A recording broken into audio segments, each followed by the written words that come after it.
Halo Mbak Rahma. Mbak Rahma, tadi Ibu dengar laporan dari ketua kelas, katanya kamu habis bertengkar ya dengan Abil. Ya Bu, habis kesel sih. Kenapa kesel? Abil terus-menerus menyontek pekerjaan saya. Bukan hanya PR, tapi tugas yang lain juga. Ya wajarlah jika kamu marah dan kesel. Jika Ibu ada di posisi kamu, Ibu juga pasti akan melakukan hal yang sama. Ya Bu. Lalu apa yang kamu lakukan terhadap Abil? Saya marah-marah Bu. Saya maki-maki Abil. Dan tanpa sadar saya menggigit mejanya Bu. Oh begitu. Pasti kamu berbuat seperti itu ada alasannya ya? Iyalah Bu. Masa saya diam saja? Saya kan sudah bersusah payah mengerjakan, tapi Abil malah menyontek. Tidak mau berusaha sendiri. Ya wajarlah kalau kamu merasa marah karena kamu tidak rela pekerjaanmu dicontek begitu saja oleh Abil. Ibu sangat menghargai tindakan kamu yang tidak lebih buruk dari itu. Misalnya memukul. Sekarang coba kita pikirkan tindakan kamu marah sampai menggebrak meja. Apakah itu sesuai dengan keyakinan kelas kita? Tidak Bu. Menurut kamu keyakinan kelas apa yang sudah dilanggar? Saling menghormati antar teman Bu. Iya betul. Menurut kamu saling menghormati antar teman itu penting tidak? Penting Bu. Baik, kalau menurut kamu itu penting, jadi keyakinan apa yang harus kamu lakukan pada saat kamu sedang marah? Harus lebih sabar Bu. Kamu bersedia memperbaiki kesalahan kamu? Bersedia Bu. Nah, apa yang akan kamu lakukan untuk memperbaiki masalah ini? Saya akan lebih bersabar dan menahan amarah saya. Kalau ada teman yang menyontek, saya akan melaporkan pada guru. Iya, tepat sekali tindakan kamu Rahma. Tetap semangat ya. Sekarang silahkan kembali ke kelas ya. Ya Bu, terima kasih Bu. Iya, sama-sama. Assalamualaikum warahmatullahi wabarakatuh.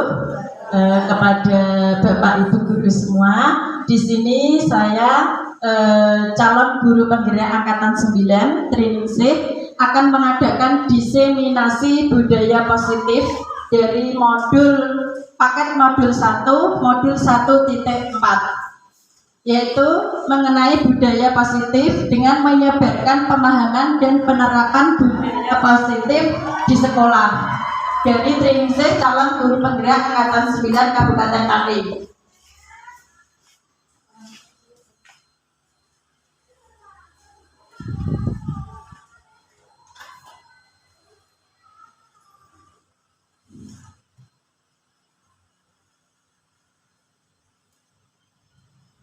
Ya, selanjutnya selamat datang kepada Bapak Ibu guru hebat. Mari Bapak Ibu guru hebat kita sama-sama belajar, berkolaborasi dalam rangka menciptakan budaya positif di SD Negeri Zona 02 yang kita cintai. Tujuan daripada diseminasi ini, pertama, memenuhi tugas aksi nyata modul 1.4 yaitu budaya positif ya. Karena sampai saat ini kita sudah mempelajari 4 modul dari paket modul 1. Yang pertama 1.1 mengenai filosofi pemikiran Ki Hajar Dewantara. Yang kedua nilai dan peran guru penggerak. Yang ketiga dari modul 1.3 yaitu mengenai visi guru penggerak. Dan yang keempat modul 1.4 ini adalah mengenai budaya positif. Tujuan daripada diseminasi yang kedua, berbagi ilmu yang diperoleh dari kegiatan pendidikan guru penggerak tentang penerapan budaya positif di sekolah. Diseminasi budaya positif. Apa sih budaya positif itu? Bapak Ibu ada yang tahu? Apa budaya positif? Sebenarnya ini sudah kita lakukan setiap hari. Ya, dari pembiasaan-pembiasaan itu. Misalkan setiap hari sebelum masuk, anak-anak melakukan pembiasaan yaitu membaca Asmaul Husna. Setiap hari Jumat ada pembiasaan yaitu tahlil. Hari Sabtu ada pembiasaan yaitu senam sehat ya, sama Sabtu bersih. Nah, itu adalah bagian daripada budaya positif. Yang saya tanyakan, apa sih budaya positif itu? Ketika Bapak Ibu semua sudah mengetahui contoh-contoh daripada budaya positif tadi. Apa? Segala sesuatu baik sikap, perilaku maupun sifat yang dilakukan secara berulang-ulang untuk mencapai tujuan yang sudah ditentukan. Ya, itu adalah budaya positif. Jadi pembiasaan tingkah laku kita setiap hari, yaitu merupakan pengertian dari budaya positif. Konsep inti budaya positif di sini ada 7. Yang pertama, perubahan paradigma belajar. Yang kedua, disiplin positif. Yang ketiga, kebutuhan dasar manusia. Yang keempat, motivasi perilaku manusia. Yang kelima, posisi kontrol guru. Yang keenam, keyakinan kelas.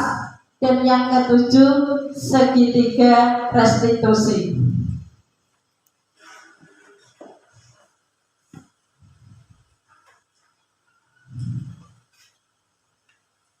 Ya, pembelajaran dengan paradigma baru. Yang pertama tadi ya, pembelajaran dengan paradigma baru dirancang berdasarkan prinsip pembelajaran yang berdiferensiasi sehingga setiap siswa belajar sesuai dengan kebutuhan dari tahap perkembangannya untuk mewujudkan profil pelajar Pancasila.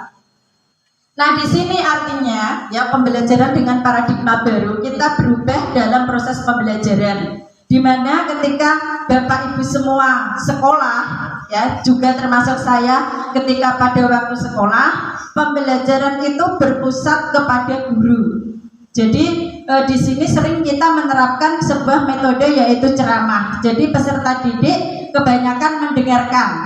Jadi guru yang aktif, sedangkan peserta didik sebagai pendengar. Tapi setelah kita masuk ke era baru dalam dunia pendidikan, kita harus merubah bahwa yang aktif itu bukan guru tetapi siswa. Jadi pembelajaran itu berpusat kepada peserta didik. Guru itu hanya sebagai fasilitator, sebagai among, menuntun peserta didik untuk mencapai proses daripada tujuan pembelajaran. Ya, jadi guru itu pada saat ini guru itu tidak menekan, tidak bisa memaksa kepada peserta didik untuk menjadi atau memenuhi kebutuhan apa yang diinginkan oleh guru, tapi guru sebagai fasilitator. Nah, ini sesuai dengan profil pelajar Pancasila, di mana Bapak Ibu semua sudah paham betul bahwa profil pelajar Pancasila itu ada dimensinya, ada 6. Juga hafal semua ya. Pertama yaitu bertakwa kepada Tuhan Yang Maha Esa dan berakhlak mulia. Kedua, berkebinekaan global. Ketiga, gotong royong. Keempat, mandiri. Kelima, kreatif. Dan keenam, bernalar kritis. Ini adalah dimensi-dimensi daripada profil pelajar Pancasila. Miskonsepsi teori kontrol. Yang pertama, guru mengontrol murid. Nah, inilah tadi yang saya sampaikan pada paradigma baru, bahwa guru itu mengontrol murid, tidak bisa memaksa kemauan kita. Yang kedua, semua penguatan positif, efektif dan bermanfaat. Ini bersifat bujukan. Ya. Jadi guru mempengaruhi peserta didik untuk mengulang perilakunya. Nah, di sini gunanya adalah supaya guru bisa mengontrol perilaku daripada peserta didik. Yang ketiga, kritik dan membuat merasa bersalah, mampu menguatkan karakter. Nah, ini adalah situasi di mana ketika peserta didik itu melakukan suatu kesalahan, dia menyadari kesalahannya, maka dari situlah kita akan bisa membentuk karakter peserta didik tersebut. Yang keempat, ilusi bahwa orang dewasa berhak memaksa. Ini tentunya berhubungan dengan kinerja. Ya, Jadi kita orang dewasa sebagai pendidik dalam dunia pendidikan itu ada sebuah aturan. Okay? Misal contohnya ini ya. Di sekolah kepala sekolah menerapkan. Saya hanya memberi contoh dari miskonsepsi teori kontrol yang keempat. Misalkan di sebuah sekolah, kepala sekolah membentuk suatu aturan. Masuk pukul 7, pulang pukul 2. Untuk beberapa saat atau beberapa hari ini bisa dijalankan. Tetapi ya kalau itu tidak timbul dari motivasi intrinsik atau kesadaran dari diri sendiri, maka ini akan berulang kembali. Jadi apa yang menjadi aturan daripada kepala sekolah hanya berjalan beberapa hari saja. Seterusnya akan kembali seperti semula. Artinya tidak memenuhi aturan. Ya. Kalau tidak didasari kesadaran dari diri sendiri atau motivasi intrinsik yang timbul dari dalam diri sendiri. Mengubah paradigma baru. Ada stimulus respon dan teori kontrol. Pertama, kebutuhan kita sama. Dalam teori kontrolnya bahwa kebutuhan kita berbeda. Artinya bahwa kebutuhan antara orang yang satu dengan orang yang lain ataupun peserta didik yang satu dengan peserta didik yang lain itu berbeda. Stimulus respon yang kedua, semua orang melihat sama. Dalam teori kontrolnya, semua orang memiliki gambaran berbeda. Yang ketiga, stimulus respon, kita mengubah orang lain supaya pandangan sama dengan kita. Teori kontrolnya yang ketiga, berusaha memahami pandangan orang lain tentang dunia. Keempat, perilaku buruk dilihat sebagai kesalahan. Dalam teori kontrol, perilaku buruk pastinya punya tujuan tertentu. Kelima, orang lain bisa mengontrol saya. Dalam teori kontrol, hanya diri sendiri yang bisa mengontrol kita. Stimulus respon yang keenam, pemaksaan ada pada saat bujukan gagal. Teori kontrolnya yang keenam, kolaborasi dan konsensus menciptakan pilihan baru. Stimulus respon yang ketujuh, model berpikir menang kalah. Dalam teori kontrolnya, model berpikir menang-menangan. Ini mengubah paradigma baru dari stimulus respon ke teori kontrol. Disiplin positif. Ya. Apa sih disiplin positif itu? Nah, disiplin berasal dari kata disiplina yang artinya belajar. Disiplin mengacu pada disiplin diri yang memiliki tanggung jawab terhadap apa yang dilakukan, terhadap apa yang dilakukannya berdasarkan nilai-nilai yang diyakini. Jadi disiplin di sini itu berkaitan dengan diri sendiri. Jadi yang bisa membuat kita disiplin, bisa membuat kita itu mematuhi aturan itu datang dari diri sendiri, tidak pengaruh dari orang lain ataupun faktor dari orang lain. Disiplin positif merupakan salah satu cara penerapan disiplin yang bertujuan untuk menumbuhkan kesadaran serta memberdayakan peserta didik tanpa imbalan, penghargaan atau reward dan ancaman. Nah, ini biasanya yang kadang dilakukan oleh Bapak Ibu Guru. Sebelum saya menjelaskan ini, saya tanya terlebih dahulu. Hukuman itu sebenarnya baik tidak sih kita berikan kepada peserta didik? Baik betul, Pak Angga. Hukuman kita berikan kepada peserta didik. Tergantung teori yang kita pakai. Ada yang lain? Oke, betul ya. Jadi dari teori yang diterapkan dari disiplin positif itu sebenarnya hukuman itu tidak baik kita terapkan. Ya sebelum saya masuk ke JGP, saya sering melakukan hukuman terhadap siswa. Misal peserta didik upacara tidak memakai pakaian lengkap, itu saya hukum. Kadang saya bereskan di depan kan, terus saya suruh untuk membersihkan halaman. Tapi ketika saya ikut dalam kegiatan CGP ini, ternyata hukuman itu kurang baik kita berikan kepada peserta didik. Kenapa? Karena tidak ada efek jera nantinya, dan itu kemungkinan bisa diulangi kembali. Peserta didik yang melanggar aturan dan mendapatkan hukuman biasanya takut melaksanakan hukumannya karena faktor takut, ya, faktor takut pada saat itu, dan peserta didik akan lupa nanti ketika akan terjadi kejadian yang sama, dia akan mengulang kembali.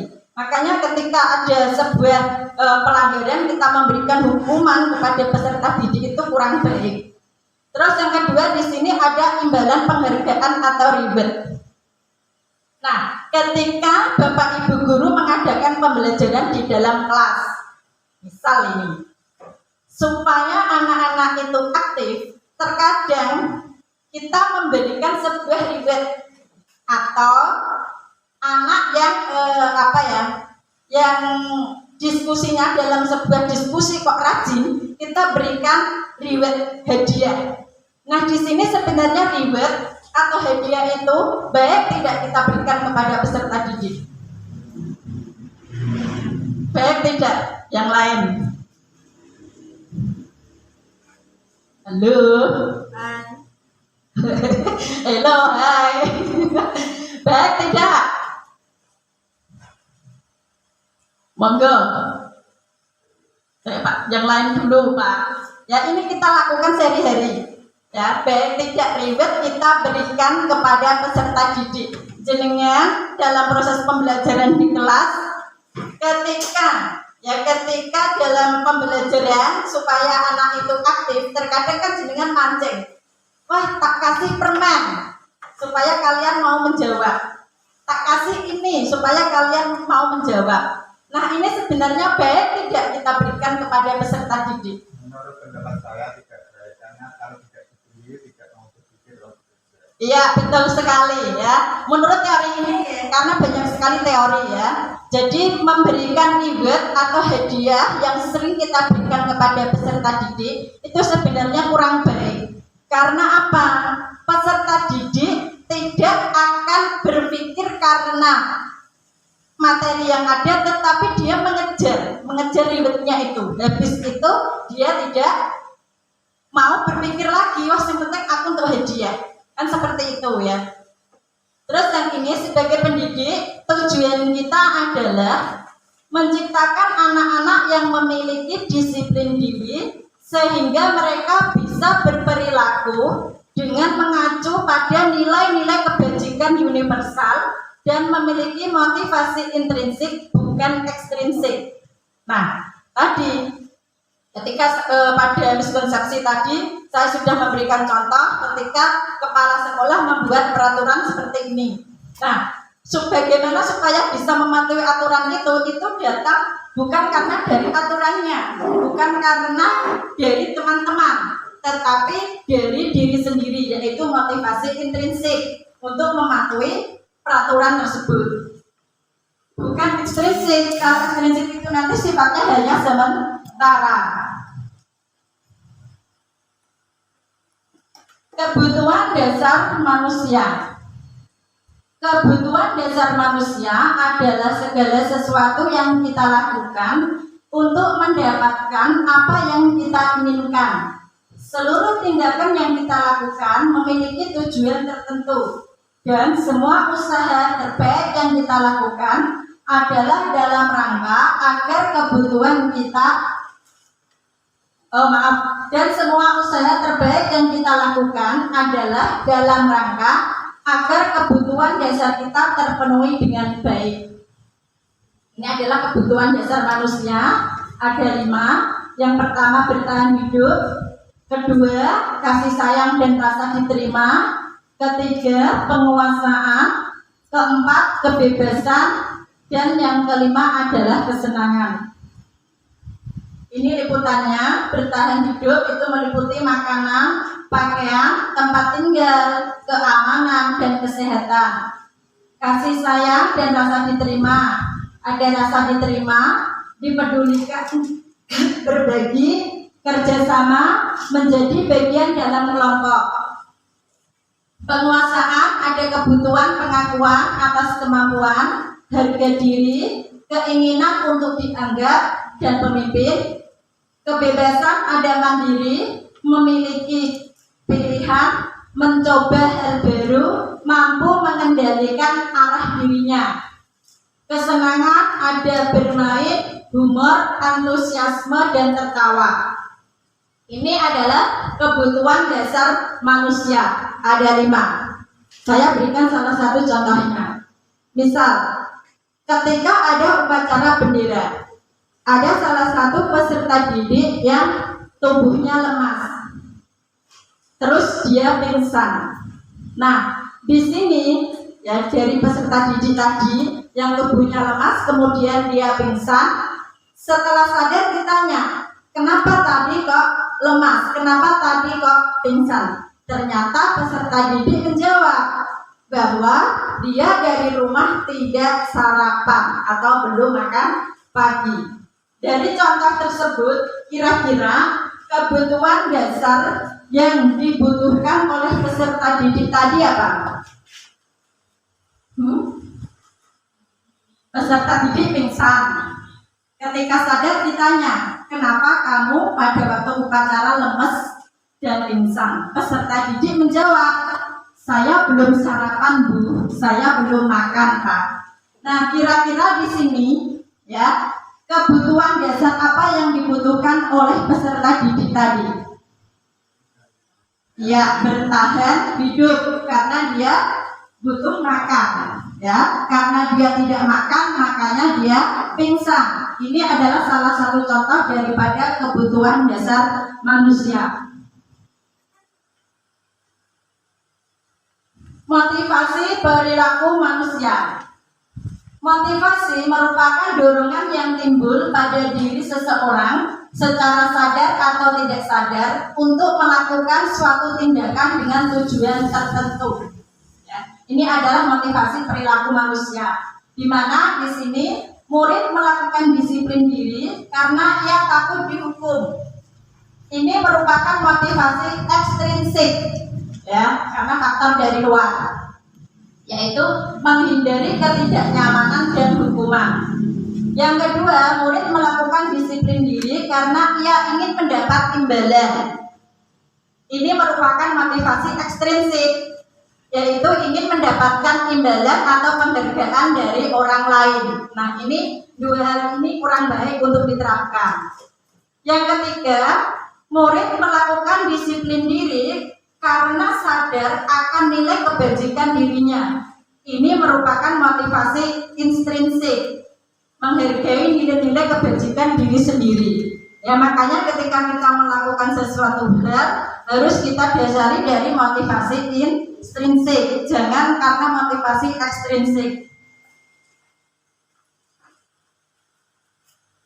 Konsep disiplin dengan identitas gagal. Di sini ada hukuman dan penghargaan.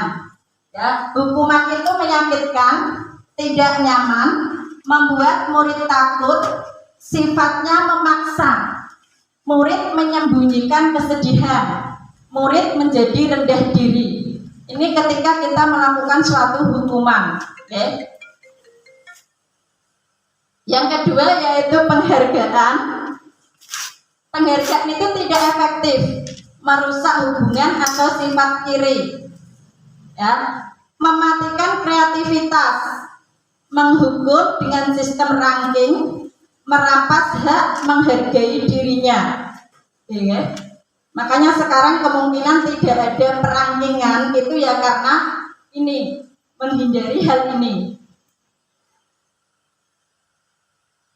Konsep disiplin dengan identitas sukses. Ada konsekuensi, yaitu penguatan jangka pendek. Kalau konsekuensi itu penguatannya jangka pendek. Perlu memonitoring berkelanjutan, stimulus atau respon, murid menghormati peraturan, kehilangan waktu untuk merenungi kesalahan. Sedangkan restitusinya, murid bertanggung jawab untuk pelakunya. fokus pada pemecahan masalah jangka panjang, murid menghormati dirinya dan orang lain, teori kontrol yaitu dirinya memegang kontrol, murid bersemangat memperbaiki kesalahan. Nah, ini konsep disiplin pendekatan restitusi, sebuah cara menanamkan disiplin positif pada murid. Sebelumnya kita harus tahu apa sih restitusi itu. Nah, di sini sudah ada pengertian restitusi adalah proses menciptakan kondisi bagi murid untuk memperbaiki kesalahan mereka sehingga mereka bisa kembali pada kelompok mereka dengan karakter yang lebih kuat. Ini menurut pendapat Gosen 2004. Nah, ciri-ciri restitusi itu bagaimana? Ciri-ciri restitusi yang pertama, bukan menebus kesalahan, namun belajar dari kesalahan. Jadi ketika peserta didik melakukan suatu kesalahan ataupun guru melakukan suatu kesalahan, itu kita jangan menebus kesalahan itu, misalkan dengan menghukum, tetapi kita belajar dari kesalahan yang telah dilakukan. Yang kedua, memperbaiki hubungan. Nah, ini ada tindak lanjutnya, ada hubungannya. Ya, jadi kita harus memperbaiki hubungan. Yang ketiga, tawaran bukan paksaan. Ya. Yang keempat, menuntun untuk melihat ke dalam diri. Yang kelima, mencari kebutuhan dasar yang mendasari tindakan. Selanjutnya, fokus pada karakter bukan tindakan, menguatkan dan fokus pada solusi. Nah, ini ada tentang hukuman, konsekuensi, dan restitusi. Ya, hukuman itu tidak terencana, tapi tiba-tiba. Jadi kita menghukum peserta didik terkadang itu tidak kita rencanakan, tapi langsung tiba-tiba, langsung mendadak. Ya, seperti yang saya contohkan tadi pada waktu upacara, ada peserta didik yang melanggar aturan, yaitu seragamnya tidak memakai seragam yang lengkap. Maka setelah upacara kita hukum. Ya, itu adalah tiba-tiba. Terus murid tidak tahu apa yang terjadi atau tidak dilibatkan. Bersifat satu arah. Berupa hukuman fisik atau psikis. Yang kedua yaitu konsekuensi. Kalau ini adalah ciri-ciri daripada hukuman, yang kedua ini adalah konsekuensi. Yang pertama, terencana atau disepakati sesuai peraturan. Kalau konsekuensi, okay. Kedua, murid tetap dibuat tidak nyaman. Kita memberikan konsekuensi terhadap peserta didik. Peserta didik itu pasti tidak nyaman. Sikap guru selalu memonitor murid. Ya. Jadi ini guru selalu memonitor, mengontrol murid. Terus restitusi. Cirinya proses menciptakan kondisi bagi murid untuk memperbaiki kesalahan. Yang kedua, proses kolaboratif yang mengajarkan murid untuk mencari solusi sendiri. Ini mengenai hukuman, konsekuensi, restitusi. Jenengan baca dulu semua, dipahami ya, karena ini tuh sebenarnya kita jalankan sehari-hari dalam kegiatan proses pembelajaran di kelas tanpa sadar ya. Sebelumnya ya, saya juga kurang tahu apa itu hukuman, konsekuensi, restitusi. Nah, ketika sudah belajar mengenai ini, saya baru paham. Ya, oh ini loh hukuman untuk peserta didik, baiknya di mana, kurangnya di mana, kalau konsekuensinya itu bagaimana. Di sini ada semua.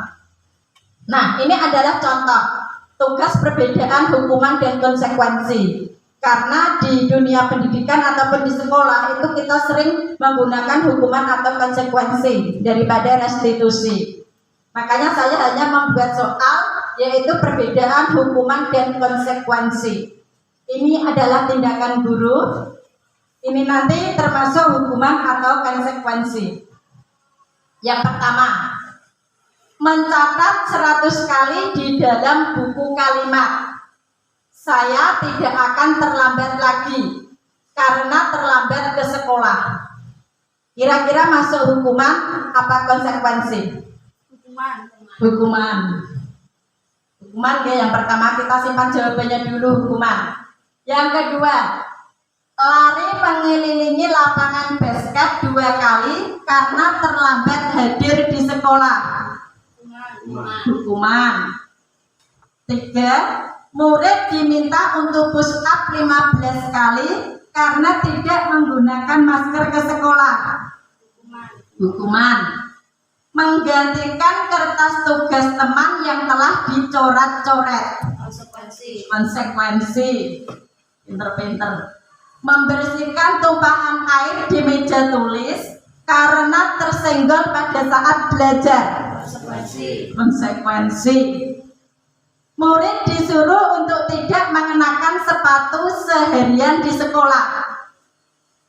Agak panjang ya ini kalimatnya. Murid disuruh untuk tidak mengenakan sepatu seharian di sekolah karena tidak mengenakan sepatu hitam.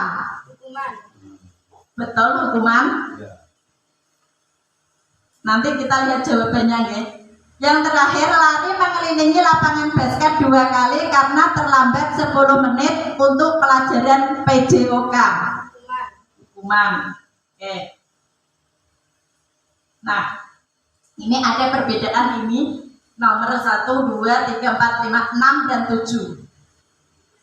Yang pertama tadi betul hukuman, ya. Yang kedua, lari mengelilingi lapangan basket 2 kali karena terlambat hadir di sekolah. Ini merupakan hukuman satu arah, ya. Murid diminta untuk push up 15 kali. Ini juga hukuman, betul. Menggantikan kertas tugas teman yang telah dicoret-coret. Ini merupakan konsekuensi karena apa? Tadi dia mencoret-coret temannya, maka dia harus mengganti kertasnya. Membersihkan tumpahan air di meja tulis karena tersenggol pada saat belajar. Termasuk konsekuensi, ya. Murid disuruh untuk tidak mengenakan sepatu seharian di sekolah karena tidak mengenakan sepatu hitam. Hukuman. Lari mengelilingi lapangan basket 2 kali karena terlambat 10 menit untuk pelajaran PJOK. Ini merupakan konsekuensi, ya. Berarti jawaban Bapak Ibu semua betul. Berarti jenengan semua sudah paham mana yang termasuk hukuman, mana yang termasuk tindakan. Keyakinan kelas. Mengapa keyakinan kelas? Mengapa bukan peraturan kelas? Apa sih bedanya keyakinan kelas dengan peraturan kelas? Ada yang mau menjawab? Apa sih bedanya keyakinan kelas dan peraturan kelas? Di dalam kelas Bapak Ibu semua ada tulisan keyakinan kelas. Jenengan buat keyakinan kelas. Itu sebenarnya apa keyakinan kelas? Selain ada keyakinan kelas, di kelas juga terpampang tata tertib atau peraturan kelas. Paham tidak Bapak Ibu apa itu keyakinan kelas dan apa itu peraturan kelas? Jenengan buat. Ayo anak-anak, kita membuat keyakinan kelas. Apa sebenarnya keyakinan kelas dan apa itu peraturan kelas? Ya, mengapa keyakinan kelas, mengapa bukan peraturan kelas? Keyakinan kelas, ya, keyakinan kelas dan peraturan kelas itu berbeda. Kalau peraturan kelas itu bisa semua satu sekolah sama. Ya, jadi peraturan atau tata tertib yang ada di kelas-kelas itu sama. Tapi kalau keyakinan kelas itu adalah yang dibuat antara peserta didik dan guru yang ada di dalam kelas itu untuk mensepakati apa yang telah dibuat. Jadi keyakinan kelas ini berbeda, bisa berbeda antara kelas yang satu dengan kelas yang lain. Misalkan kelas 1 dengan kelas 2, keyakinannya kelas boleh berbeda, boleh juga sama.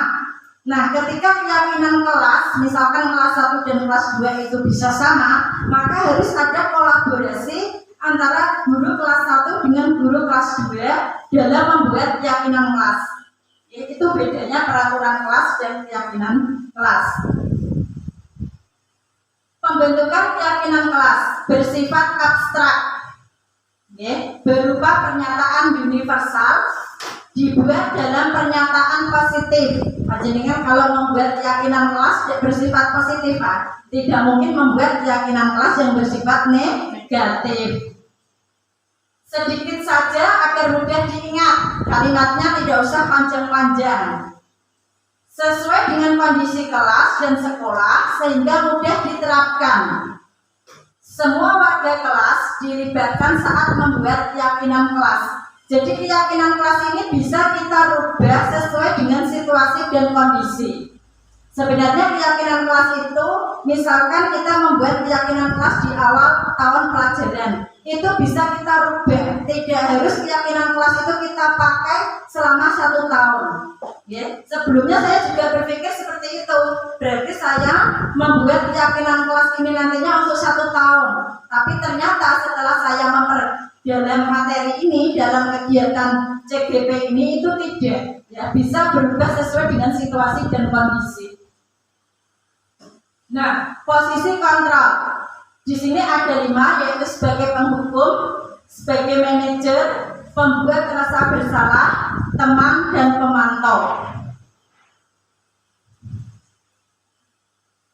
5 posisi kontrol tadi ada motivasi, identitas gagal, ini termasuk kontrol dari luar, identitas berhasil atau sukses, kontrol dari luar juga, identitas berhasil atau sukses, kontrol dari diri. Menghindari hukuman, ada penghukum dan pembuat rasa bersalah, ada teman, ada pemantau dan manajer, sesuai dengan 5 posisi kontrol.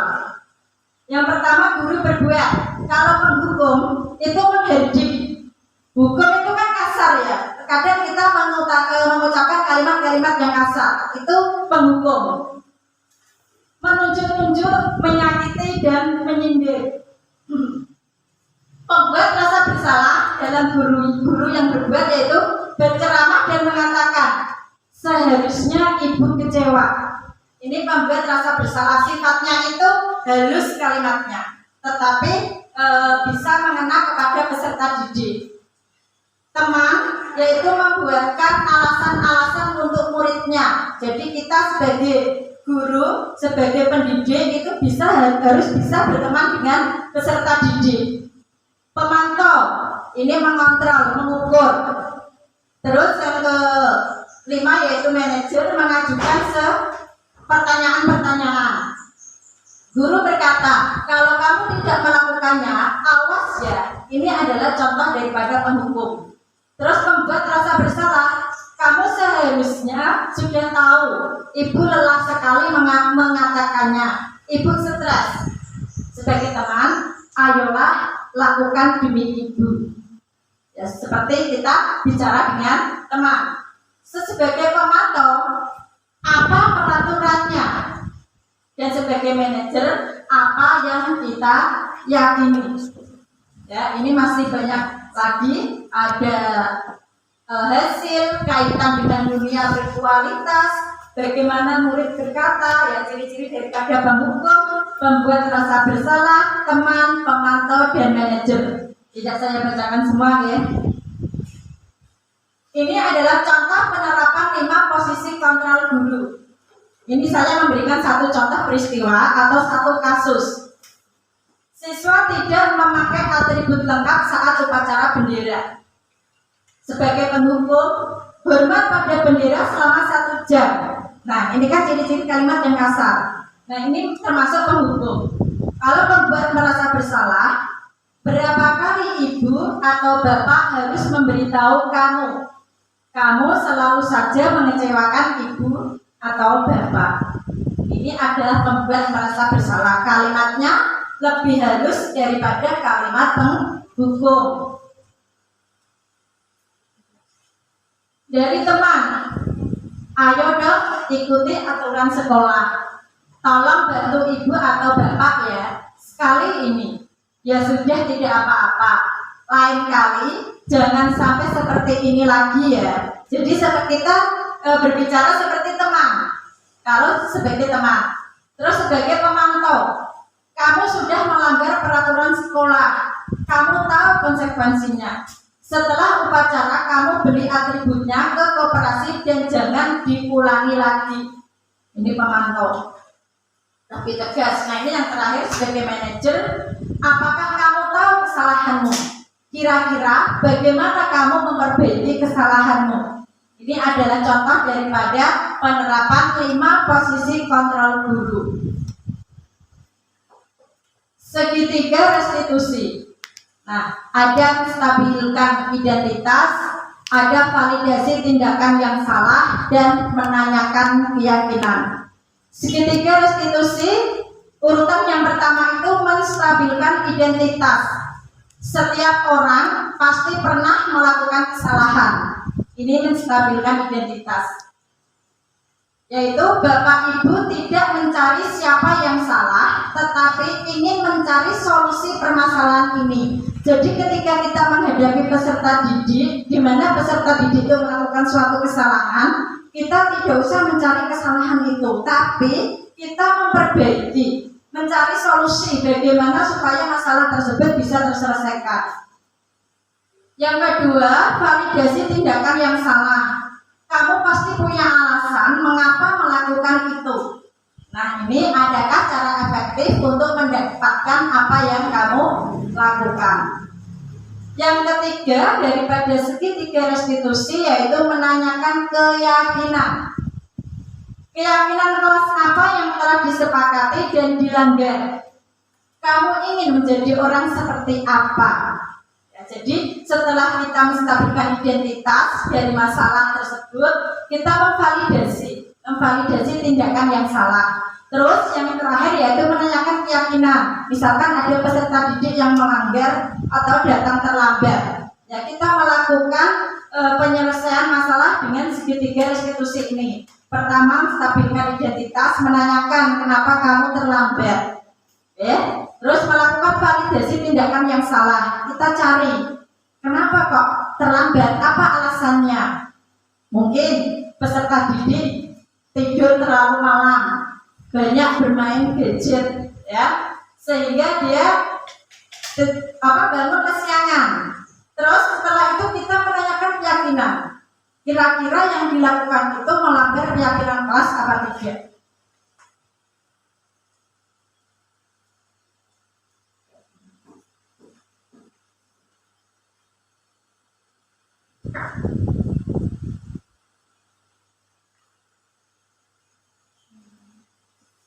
Ya, menstabilkan identitas. Berdasarkan prinsip membuat kesalahan adalah bagian dari proses pembelajaran. Nah ini ya, ada berbuat salah itu wajar. Tadi ketika kita menghadapi peserta didik, ya ada suatu masalah pada peserta didik, langkah pertama yang kita lakukan adalah menstabilkan identitas. Ya, berbuat salah itu wajar. Ini dari pertanyaan-pertanyaan ya. Tidak ada manusia yang sempurna. Ibu bapak juga pernah melakukan itu. Ibu bapak tidak mau mencari siapa yang salah, tapi ibu bapak ingin mencari solusi dari permasalahan ini. Kamu berhak merasa begitu. Ini adalah contoh dari pertanyaan yang bisa kita berikan ketika peserta didik melakukan suatu kesalahan melalui segitiga restitusi tadi. Nah, yang kedua, validasi tindakan yang salah. Berdasarkan prinsip setiap perilaku berupaya memenuhi suatu kebutuhan tertentu. Ini contoh-contoh daripada pertanyaannya. Kamu pasti punya alasan mengapa melakukan hal itu. Padahal kamu bisa melakukan yang lebih buruk dari ini ya. Kamu patut bangga karena telah melindungi sesuatu yang penting buatmu. Kamu melakukannya karena mempertahankan sesuatu yang penting bagimu. Nah, ini yang terakhir dari segitiga restitusi, yaitu menanyakan keyakinan. Berdasarkan prinsip teori kontrol bahwa pada dasarnya kita termotivasi secara intrinsik. Apa keyakinan kelas kita? Nilai-nilai apa yang telah disepakati bersama? Seperti apa gambaran sebuah kelas yang ideal menurut kamu? Kamu ingin menjadi orang yang seperti apa? Ini adalah contoh-contoh dari kalimat menanyakan keyakinan. Nah, di sini ada contoh penerapan segitiga restitusi yang kemarin saya berikan. Oke.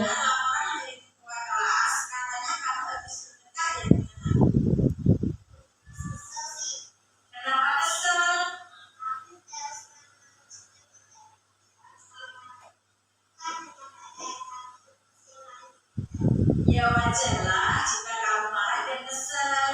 Jika ibu ada di posisi kamu, ibu juga pasti akan melakukan hal yang sama.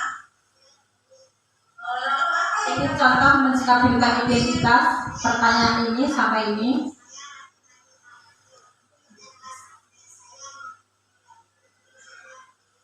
Oh begitu, pasti kamu berbuat seperti itu ada alasannya ya.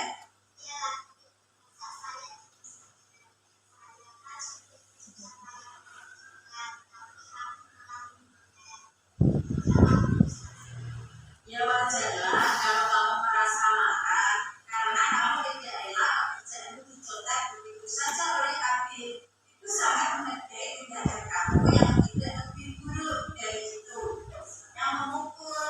Sekarang coba kita pikirkan tindakan kamu marah sampai membulat meja. Apakah itu sesuai dengan keyakinan kelas kita? Ya, ini segitiga restitusi yang terakhir yaitu keyakinan kelas. Nah, ini adalah contoh daripada ketika kita menghadapi peserta didik, ya. Jadi kita tidak terus menghakimi dari peserta didik yang melakukan suatu kesalahan, tapi kita mencari kenapa dia melakukan pelanggaran, terus kita cari solusi. Nah, kalau lingkupnya dalam kelas, kita kaitkan atau hubungan dengan keyakinan kelas yang telah kita buat bersama. Ini tadi pemaparan mengenai budaya positif ya dari tugas CGP saya. Saya sudah memaparkannya. Terima kasih atas perhatian dari Bapak Ibu Guru, dan saya berharap ini bisa mengimbas ke Bapak Ibu Guru yang lain. Ya. Jadi tidak hanya sekedar saya presentasi, tapi tolong nanti bisa ditindaklanjuti untuk kegiatan sehari-hari. Syukur-syukur Bapak Ibu Guru semua yang belum masuk ke dalam CGP silahkan daftar, karena di sana kita bisa banyak berlatih dan berbagi ilmu. Jadi ketika kita punya sebuah ilmu harus kita bagi. Tidak kita pendam sendiri, harus kita imbaskan kepada Bapak Ibu Guru yang lain. Begitu juga ketika kita menemui suatu kesulitan, tidak usah malu untuk bertanya. Ya, kita siap untuk bertanya, dan yang lain yang merasa bisa, Bapak Ibu Guru yang merasa mampu siap untuk membantu temannya yang mengalami kesulitan.